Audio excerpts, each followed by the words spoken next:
On this episode, our very first episode, we dove into what the hell do we mean by Red Couch Rebels? Yeah, shared our own rebel stories. And our vision for what's to come on the podcast, but also in the community that we hope to see you all on. Yeah, so if you want to get to know us as hosts, keep on listening. You're listening to the Red Couch Rebels, a safe, comfy space for vulnerability and self-growth. I'm Jenny. And I'm Erin. We are seekers and self-advocates. Yeah, we're not your doctors. Or your therapists. No, we're just fellow seekers on our own journeys of self-discovery. Explore your inner rebel with us. Let's sink in.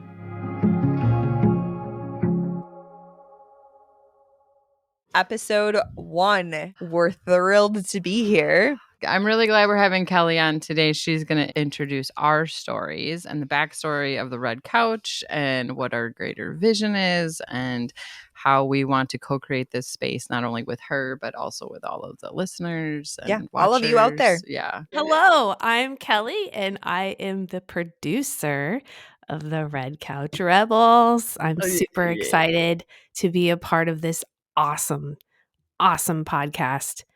It sounds like it's going to be amazing. You have a lot of cool things lined up. So why don't we start digging in, right? Let's start digging in of like, how did this come to be? Like, why Red Couch Rebels? Talk to me a little bit about this inception of this awesome podcast. I think it goes back to Circle. I've been hosting Circle here, and we're literally sitting in my living room. So I've been hosting Circle here at the farm for, I think it's been about 5 years. And we are sharing these really intimate, vulnerable, connecting conversations with women. And sometimes they come and sometimes they go, and it's always like a slightly different group. So it's not exactly like you would think of a group of friends. It's always the same 5 friends. It's just like this fluid space where women get to enter into the safety of the conversation. So when Jenny and I started talking about doing the podcast, we wanted to bring that energy out into what we were doing. So we had played with the idea of red tent, but we wanted to find something that was a little more inclusive, because red tent is for women who bleed. And there are people who identify as women that don't bleed, and men need space as well. So one day I was just kind of sitting and letting things flow, and my red couch, literally the one we're sitting on, kind of dropped into my mind of, what about the red couch? So I started searching, frantically searching the internet. Is there a red couch already out there? Red Couch podcast. And there are other people doing red couches, but we have a different spin on it. So we felt pretty good about using that. So there's this Horst Wackerbarth, who's a photographer that has. Oh, wow, that's a name. I'll tell you. Oh my gosh, I know. I think I got it out. Wackerbarth. Yeah, I don't even remember where he's from, but he has been taking pictures of people on red couches all around the world since the 70s and sharing these like beautiful portraits of lives. And I just reached out to one of our connections recently, and she's like, I don't really have that interesting of a story. It's like, but that's not how I see it. Like, I think every story is so sacred. And I think that's what Horst's point was as well. Like, every story is unique and beautiful and has something to say. So that's the energy that we're trying to bring to this. Yeah, absolutely. I think I would add that whether it's been Circle, whether it's been you and I chatting on this couch, whether it's going forward into the podcast and bringing in our followers and listeners and people watching, it's absolutely a space to just show up as you are and honor where you are, whether that is in grief or frustration or feeling stuck. or celebration, or celebration, because joy it's and excitement and like the new dreams that you want to share, like Yeah. holding space for the whole spectrum of Mhm. what we experience as we move through life. And sometimes we aren't met with the support that we need, whether it's joy or sadness, Yeah. right? I agree with that. And you bringing up the idea of stories, we were just talking about this earlier today as well. I think it's so easy for us to tell ourselves, well, I don't have an interesting story. Mhm. I'm really boring. I've said that about myself. And that's not true. So having this shared space to be in conversation, we can have people mirror back what they're hearing and help us change the narrative. Mhm. I have experienced seeing aspects of myself and my story and what others have shared, and it's been healing, it's been insightful, it's been tremendous to my self-growth and compassion, not only for myself but for others. Mhm. Mhm. And it's changed so much as far as how I navigate the ups and downs of just day to day of being human, Mhm. which is the spectrum Yeah. of emotions we were talking about before. There are a lot of women that just don't have space for that. People, we're struggling with this concept of who are we? Who's your niche? Because everybody needs the space. And my husband has given me, what is it, carte blanche? Is that how you say it? That I can share whatever I want to about him and our relationship. But he does not have the support either. Especially men, I feel like they don't have the vulnerable, safe relationships. There are groups out there that are trying to change that. I can name Sacred Sons and Man Enough podcast. Like there's some really great resources out there for men.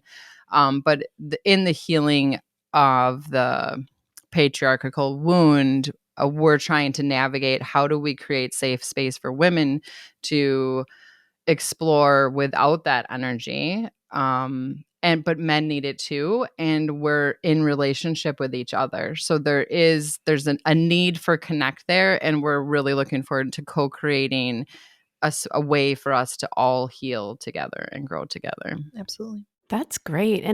And you both mentioned the circle. What's the circle that you have? Tell us about the circle. Well, so there are many different ways that circles are run. Some are based on a ritual. It can often be associated with paganism, but ours is not related to any dogma, any religion whatsoever. It's hosted in my space, but I sit in circles an equal. I am not leading it. I facilitate it in some ways, but as other people build confidence, they hold that space with me. And it feels really good to me because I need a space to sit in as an equal and not always be a leader. So it is something that develops over time, and there's many different ways that it can be run. But for us, it was just like it's enough to just have the safe space with we co-created rules in the beginning of, nothing leaves the circle. We need to all be able to feel safe, and to not try to fix each other. We like have very basic Ooh, rules. that's Like a we're good not here. one. Yeah. That's a really good boundary to set, because I feel like in a lot of times, it could be turn into a therapy session. If women are in the circle are looking for support and they want advice, they have permission to ask for it. But we really try to hold each other to not offering unless it's asked for. And how long have you had the circle? It's been about 5 years here at the house. We had a Healing for Healers group down at the Center for Spirituality and Healing in Fond du Lac. A yoga teacher there named Greg Herman has been hosting yoga for mental health for many years there.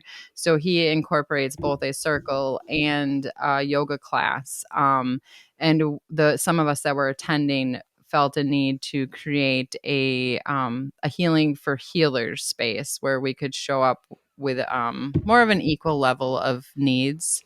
So that's it, kind of birthed out of there. And then 2020 happened and COVID, and we had just started coming more here then. then there. So that's a history. Let's talk about a little bit about your inner rebel. Define your rebel for everybody. I want Jenny to go first. Okay. When we say rebel, it's really important to, I think, start with what we hope that means and will grow to mean for people listening or watching. And it's really being grounded in yourself and connecting to your truth. Mm-hmm. And that's going to look different for anyone and everyone out there. So, with that foundational understanding, we are really excited to come together because Erin and our rebels are connected but very different. Mm-hmm. And the same is going to be said with the guests that we bring on, and again, the conversations that we have in our community as well. So, my inner rebel, gosh, how much time do we have? We endless amounts. Yeah, right. We've spent hours having these conversations already. So that's why I'm like, ooh, let's see what Jenny's going to say today. So I guess I will start by saying my inner rebel is evolving significantly. The more I talk about it, the more I continue with my self-growth. And why that's important for me right now is over the last handful of years, I've realized how much of a fucking people pleaser I was and how much I kept myself small and didn't always show up as my best self or live to my fullest potential. And it wasn't even like I realized it in the moment. I felt like there was more, but I really did not realize how much of a chronic response in how I showed up in every area, relationships, friendships, work, all of those things. And I don't say this with like tremendous criticism. It's just it is what it was, and knowing what I know now, I can evolve and continue to grow. And so as I've done the mix of therapy and mutual conversations with friends and circle conversations, the rebel energy that I want to foster feels more natural to me. And it's not about standing up. Like when you think of rebel, what do you think of? It's like standing up against, authority and power and breaking the rules, right? Yeah. And I still have the fist thing. It's like an icon for yeah. And that I think speaking truth to power is super important.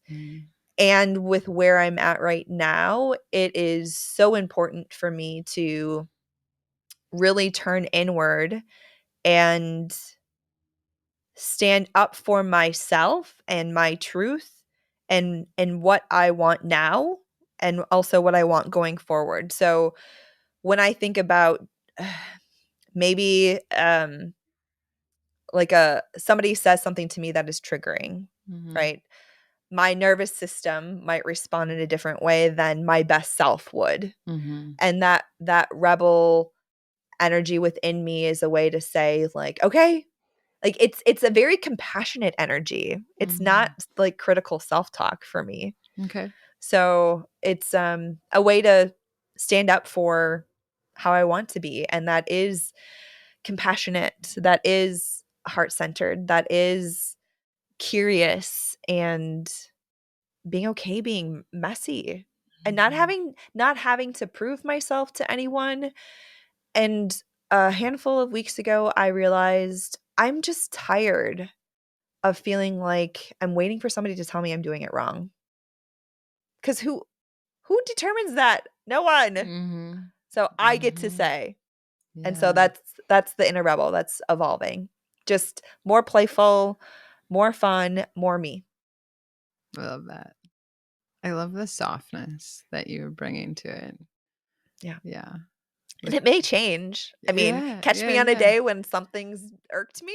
I'm sure Oh, yeah. it'll show up in a different Yeah. way. But Oh, yeah. well, that's like we have had these awesome conversations with Ginny, somebody you're going to get to meet soon. But she's talking a lot about the wild woman right now. So when I relate my rebel to the wild woman, I always say my wild woman will burn shit to the ground. Like, don't fuck with her. Because it's like you get to a point of like, enough is enough. I'm not taking this anymore. Any mother who has had kids driving her nuts totally gets that point. Anybody who is been in a job where they've been taken advantage of and pushed to the limits. Like, I think we all understand that feeling, and you're just ready. I'm just done with this, right? That is an energy of the rebel as well, in my definition of it. But I so relate to this softness that you're bringing in the definition of the rebel. I loved hearing. I love listening to how it evolves every time I talk to her about it. So it's a lot of fun. So when I've reflected on my inner rebel, it's been I was the kid who wouldn't accept a simple answer to why. So every answer that you gave me an answer for, I had another why.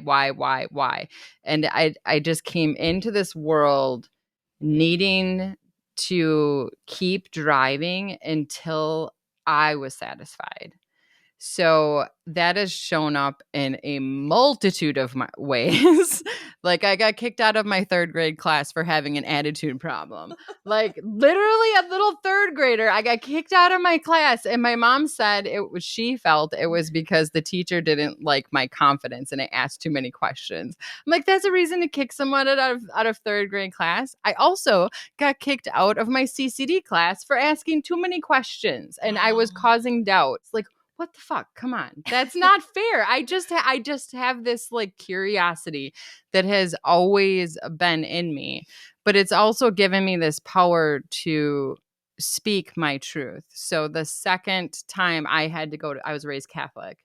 The second time that I had to go to confession, because it was required, I went in and I told the priest, I will talk directly to God. I had the gall to walk in and tell this person of authority in the church that I have a relationship with God. I don't need to go through you. And he proceeded to have like this amazing conversation with me for like an hour. Wow. He did not even like, it was a really long conversation. Maybe it's like distorted in my mind, the time frame, but I felt like it was really only 10 minutes, but it felt maybe, but it was scary because you know how they have the room all dark and there's like candles lit and like, oh my gosh. Yes. Super scary. But then he engaged in the conversation with me. He didn't tell me I was wrong. So I've had these moments where like I stood up for myself and the person that I needed was there. So like I just have had that nurtured in me in a multitude of ways. I've also had a lot of backlash because that's just who I am. But when I was in college, I wrote this paper for philosophy, and I think I called it "The Thinking Monkeys." But we're not monkeys. I've since learned we're actually just from off the ape branch, not the monkey branch. But anyways, the concept of it. I wrote about how I am just like this curious seeker and I love just running around like a little squirrel collecting nuts of information and I love relating them to each other. You know what I mean? So like I'm not one who's going to sit with the same nut and know every detail of its existence. I love collecting the nuts and creating these synergistic relationships, and that's what I love about this is we have all these amazing people of wisdom that I am blessed to be connected with. So I want to share their wisdom with you, and that's all connected to my inner rebel, constant curiosity. Yeah. It's so fun to hear more about. I mean, we know each other, but the backstory of just how rooted your rebel is, I love it. Yeah. For contrast, when I was in second grade, a teacher told me, I think she said something like, or maybe it was even feedback to my parents, like, Jenny barely says a word, and if she does, she sounds like a mouse. Oh my Like, gosh. yeah, so it's just What interesting, type of and I TV feel is that? yeah, it's been interesting Mm. as I've gotten older, how much I've always been pulled to the various things around me that kind of question the status quo Mm. and color outside of the lines.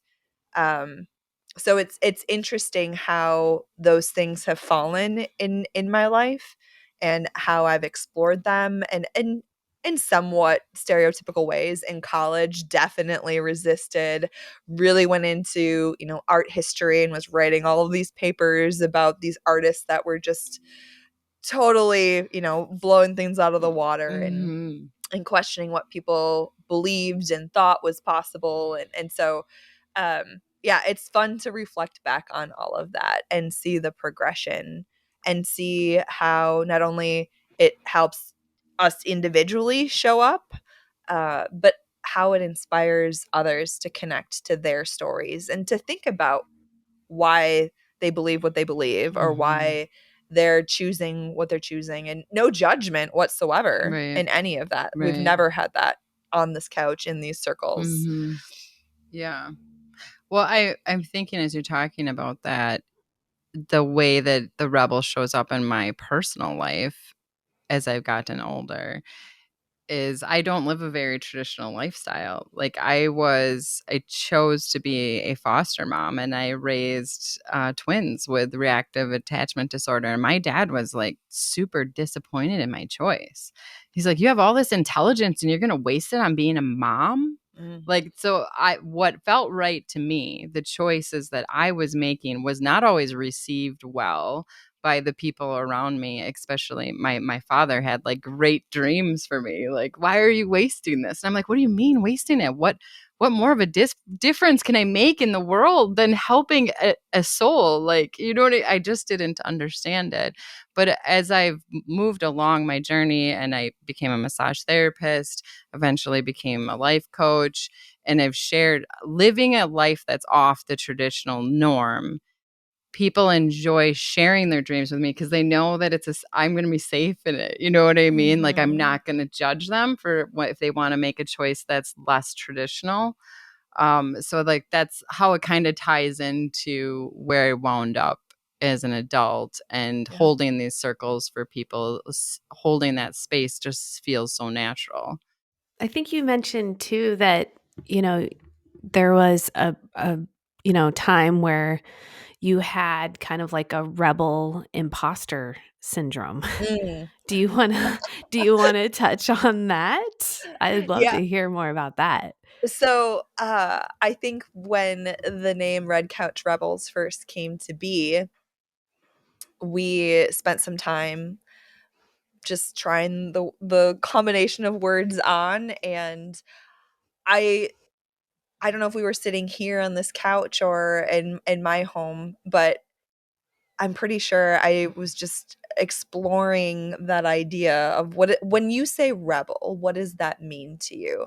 And this is me coming from, my background is maybe a little bit more corporate, but not really. I've always worked for smaller companies doing design and brand strategy. So for me, when I thought of rebel energy, it was always like the persona and personality that I was bringing to life for brands, right? So there's that like typical rebel, brand energy, and so we spent some time talking about that. And for me, it didn't feel right to have like this really bold, like my way or the highway, Mhm. you know, burning cities down. Like it's different when it's, your own life. And I wasn't going to be the type of person that was going to go out and, you know, hold up signs. I mean, maybe someday, who knows? But Maybe on the right topic. and maybe on the right topic. But Yeah. yeah, it was funny then how I think, Erin, you mirrored back. So you're feeling a little bit of a rebel imposter syndrome, which I felt in the work world for many years. So it Yeah. was just really like, yeah, that makes a ton of sense what you're saying. Well, and part of this homework we were giving ourselves, I was thinking of women that we can connect with on a rebel level. Their eyes, like if you think of women that you think of as a rebel, my husband pointed this out to me. He's like, it's something in their eyes. So I made a Pinterest board of all these different well-known rebel women, and there's a strength, a determination, a resolve, but like Jenny defined it earlier, there's also a softness and a compassion, and like it's such a unique look. But when you see it in someone, you recognize it. So that is something that I was like, if we can tap into that feeling, I think that can help deal with the imposter syndrome, because I think some people think of rebel as somebody who's out, could be breaking laws and doing drugs and being a nuisance on society. And that's not the type of rebel we're talking about here at all. And I think we're doing a good job of defining it. Yeah, I think so too. It feels grounded. And while there are similarities, we're making it our own. Yes. With where we're at now. And it gets to unfold too, because everybody that we have on is going to have their own way of defining it. So we're just going to keep unfolding. What is this definition? Yeah. And then our listeners get to hear that and define it for themselves. Absolutely. And we hope you do. Mm-hmm. Absolutely. And it's basically, from what I gather, it's people who want to live life their own way and not have these like society, standards that you have to do this and you have to do that. And I love that, because, it's just living your life your own way, your own rebellious way. Mm-hmm. Yeah. Mm-hmm. Not waiting for permission, not waiting for validation. And if you do need support, knowing who you can go to, it's so important to have those people. And like Erin said earlier, not everybody does. So finding community. Well, the problem that I see for a lot of people is that they have silenced their inner voice for so long that they don't even know how to hear what they want. It's such a basic thing, right? But we have it programmed out of us from the time we go to school. Like, you go to the bathroom when we tell you to go to the bathroom, you eat when we tell you to eat, you speak when we tell you to speak. So those natural internal drives that tell us what we need and when to speak are programmed out of us from so young. So when I started doing work on my table and coaching, it was trying to help people sink into their body, hear their internal voice of what their body needs. And it can be starting with the simple things like, could just go to the bathroom when you need to go to the bathroom, eat when you're hungry, listen to those inner cues, and then you start trusting that inner voice more, and it can build it in a small way.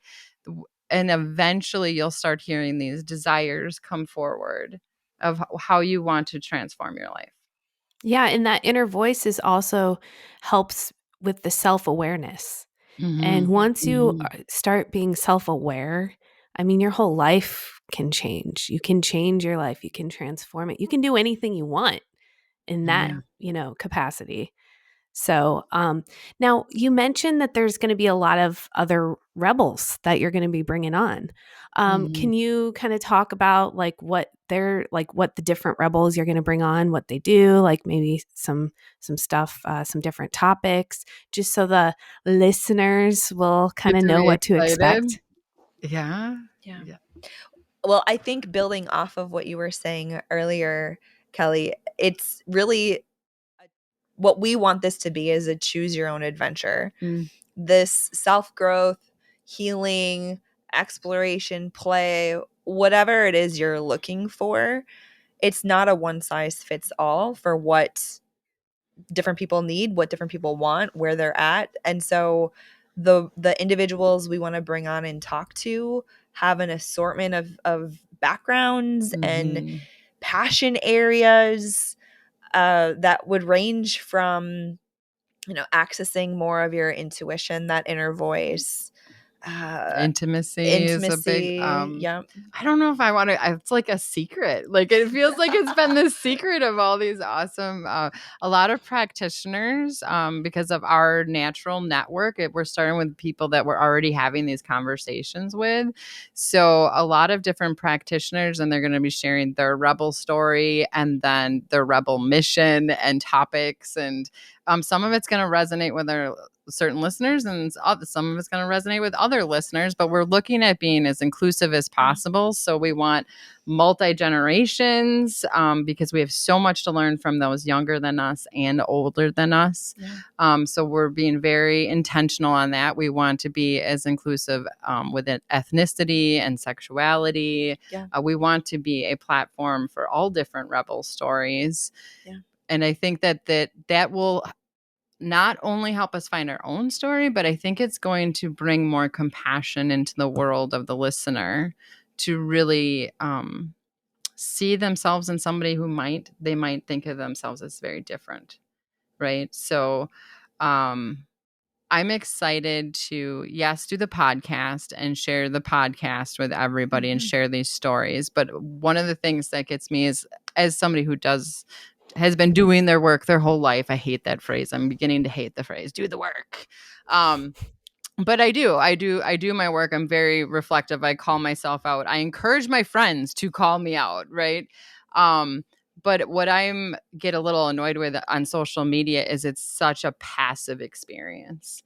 So there's like a lot of content coming at people like this, where they can, find new ideas, which is amazing. Those are all seeds, but we're looking at creating something where people can actively participate in the conversation. Go there and do your work, share your work.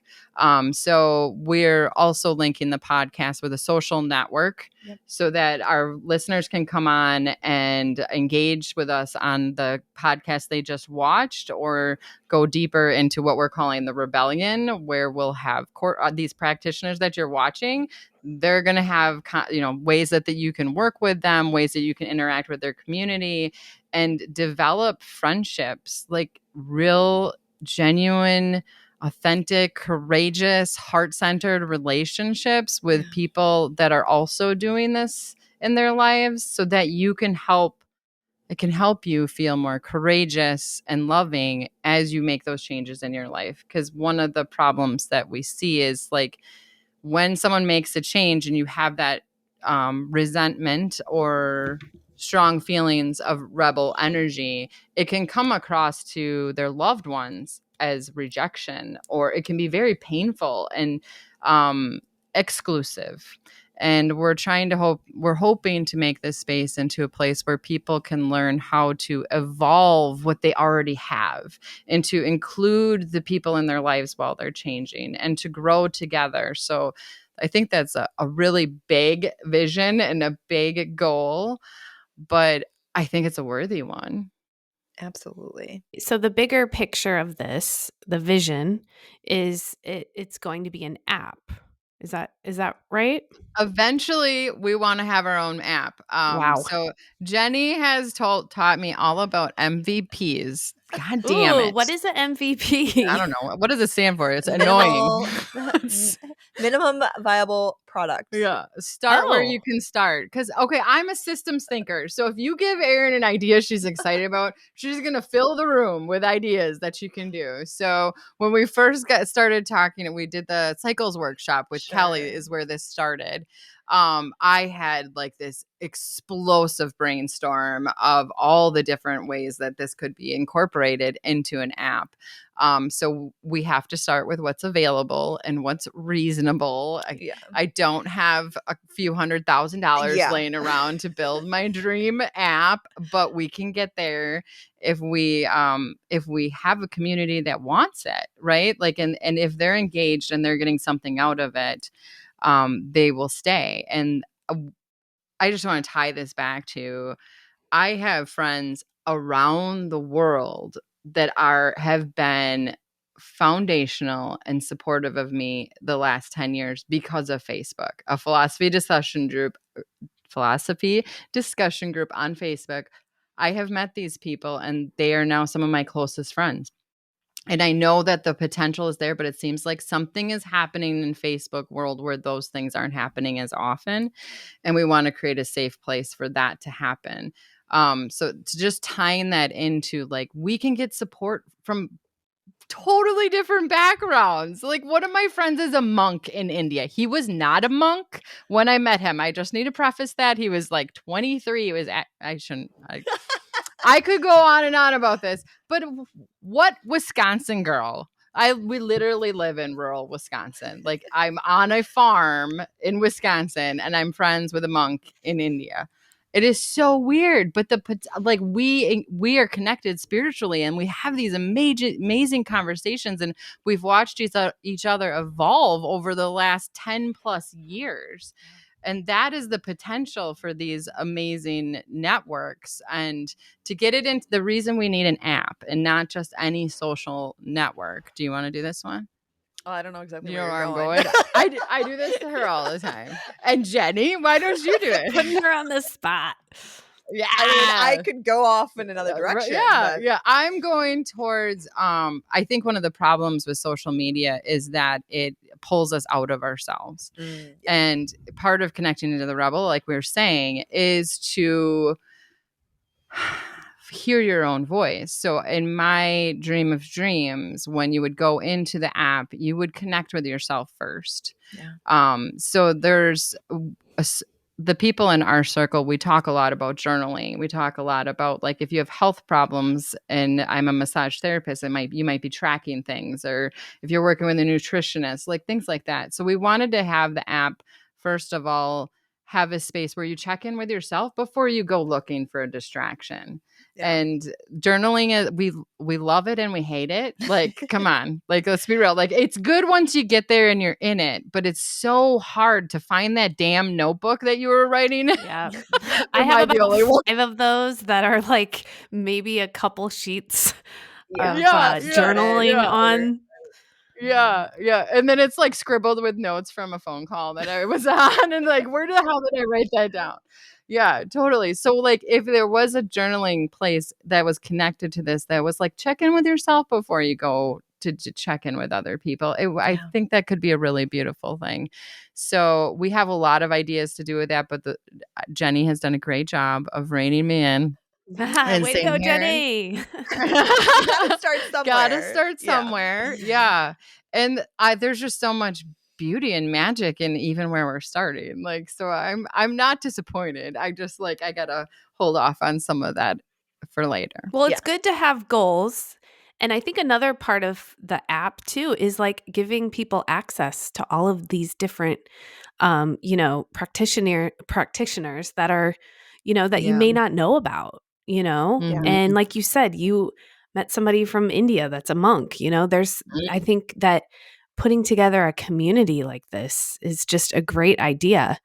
And now we're here with the podcast. How do you feel with the podcast now? It was an idea. When did you have this idea? A couple months ago, and now it's happening. So how do you guys feel right now?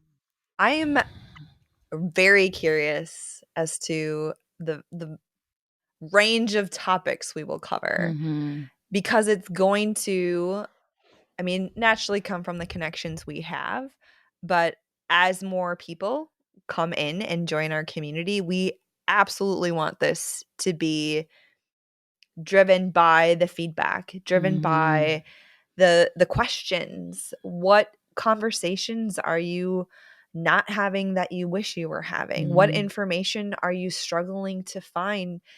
All of the perspectives around, because Mhm. there's a lot of information out there, but it's hard to know who is coming from a good, well-meaning place versus trying to sell you something. Ugh. And Yeah. not saying, I mean, everyone we're Has to bringing sell. together, we want, equal energy exchange. We want there to be, we need to make a living, right? There Mhm. needs to be that exchange of time and energy and dollars. But um, just to know that we can help create a space that explores without any judgment or shame, or just bringing light to things that historically have been pushed to the side. I don't think we're answering your question, but I'm going to feed off of what she said because one of the things that we're excited about is like on the podcast, we're just going to have one guest, but we're creating a community of these guests that want to be part of the community. So like one of the things I'm most excited about is we're going to have the community bring up topics that they want a group of practitioners to do a table talk on. So like to get multiple perspectives and a courageous, loving conversation so you can hear experts talk about the same topic. If they don't believe the same thing too, that's okay. Yeah, that's ideal. That's exactly. The rebel wants to hear all viewpoints, right? Yeah. So we forgot to bring that one up, but that is what I want to listen to. So I'm excited about that. But how do we feel about being here, recording the podcast? She's encouraging us to the present celebrate. feeling present right now. It's happening. It's got to be a good feeling, right? It's like it is exciting, and there's a sense of expansion and just joy and where I'm at and where we're going. Mm-hmm. Yeah, it's an exciting unfolding. Yeah, I don't really know where we're going. Yeah, I don't either. But there's joy in the step of like, this is the dream we want and taking a step in it, like a concrete thing. Yeah. Thank you. I call her K Wolf. I know her name's Kelly, but it's we all right. have another K-Wolf. Kelly. I love K-Wolf. I call her K Wolf. Thank you, K Wolf, for reminding us to celebrate. Yeah, staying in the present. It was a Yeah. great first episode. I enjoyed having you ask us the questions and to be able to share our dreams. And we actually got it out there like pretty succinctly. I think so all too. the legwork we've done, I think has worked out well. And I think that the people that have enjoyed it and want to discuss it with us can jump on redcouchrebels.com, and that will get you to our network for discussing the podcast or join the rebellion, have a membership on the network and start doing some of this actively with us. Yeah. And you can also email, right? There's an email for the listeners to email and redcouchrebels@gmail.com. And if you like what you're hearing, you should probably jump over and give us a 5-star review. Yes. So we hear as new podcasters how important the reviews are. Very important. So jump over and give us a review if you love what you're hearing. Make sure you subscribe so you can get the next one that's coming down. Our first guest is Karina, that witch Karina, and she has an amazing story. I can't wait to interview her. And we cannot wait to jump in and sink into more deep conversations, fun conversations. See you next time. Thank you so much for joining us on the Red Couch. We would love if you would head on over and subscribe to the podcast and leave us a review. It helps us tremendously as we rebel against the status quo of disconnection. We need you. We appreciate you. You can also head on over to our website, redcouchrebels.com, to send us a note and explore your inner rebel with us on our online network. We'd love to see you there.